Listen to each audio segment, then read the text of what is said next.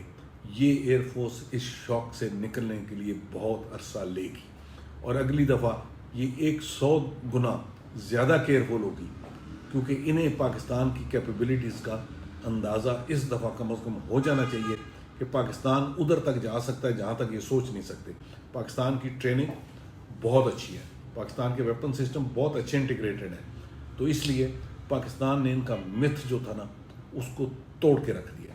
سو مودی صاحب کی یہ 2 کنٹریبیوشنز ہیں کہ ایک انہوں نے انڈیا کو دنیا میں آئسولیٹ کر دیا, دوسرا جو ایک گریٹ پاور کے لیے گریٹ فورس چاہیے ہوتی ہے اس کو ایک چھوٹے سے آپریشن کے اندر بالکل شٹر کروا لیا. اور ابھی انہیں سارا ایک سلسلہ دوبارہ سے تیار کرنا پڑے گا, جو مودی صاحب کے دور حکومت میں تو ہوگا نہیں. India will take time to recover out of all this mess جو مودی صاحب نے انڈیا کے لیے کریٹ کر دی ہے. انٹرنل فرنٹ از بیڈلی بروکن, اس کی تو آج سبجیکٹ نہیں تھا, اس پر کسی اور ٹائم ڈسکشن کریں گے. تو with this thank you very much.